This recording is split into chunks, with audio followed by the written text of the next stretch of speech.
Hey guys, it's Stell from the Hot Moon Podcast. So, unfortunately, Ja Morant apparently hasn't learned his lesson. You know, he still likes to make these firearm gestures, and he did it again, last night against the Warriors. All right, now, obviously, we know his history of a couple years ago of being suspended, of just, being recorded on IG Live in the car, in the strip club. He had to serve a lengthy suspension going into last season. Okay, missed quite a lot of games.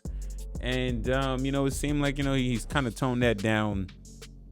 Really hasn't done it. We really haven't seen him do it all year, at least to my knowledge, up until last night. And I mean, look, man, you see this again reoccurring. Okay.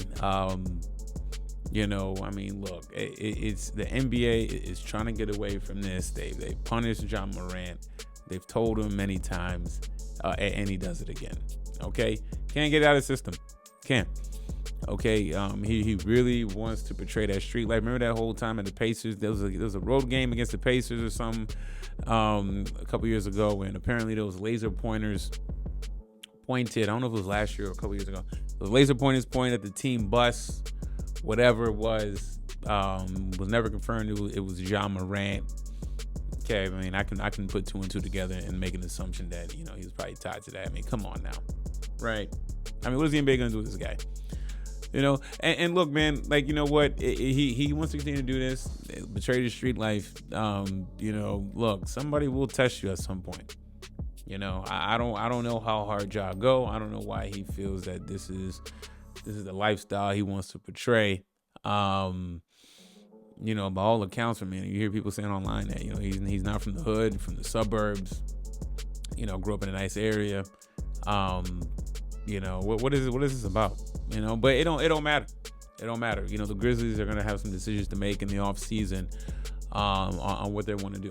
The GM a few weeks ago spoke vehemently about not trading Ja, keep on dreaming, whatever.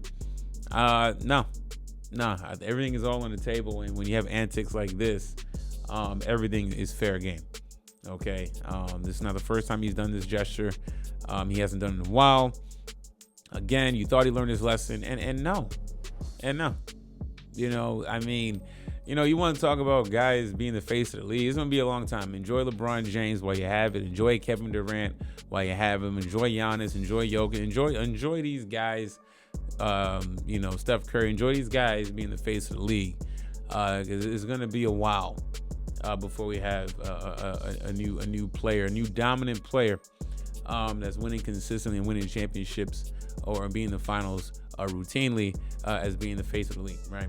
Guys like Ja Morant is not going to be the face of the league. You know what I'm saying? I had hope for him, especially before his suspensions and everything like that a few years ago. Or just the gestures he was doing online with the firearms and stuff like that. I mean, that's just not I'm out on Ja. Out on Ja, man. I'm done. Look, great player when healthy, when he's not brittle and banged up. But clearly, he's always going to want to have this thug mentality, bring it to the court. Okay, it's NBA, it's pro sports, and people making millions of dollars, multi-millions of dollars, hundreds of millions of dollars. Okay, and he wants to reenact or portray, a bunch of street shit on the court, which is absolutely crazy. But I'm not surprised. It's been his track record. And this is just another receipt. If this is coming off of him, complaining about not getting touches and stuff like that. I mean, who knows, right? I mean, how can Taylor Jenkins trust a guy like this who's always hurt and still has a hood mentality? You know what I'm saying? When you're trying to win games and compete and win for a championship. Not Ja's mentality, man. I wouldn't be surprised if the Grizzlies cut bait. Y'all let me know what y'all think about this, man. Thanks for watching. Please like, subscribe. I'm out.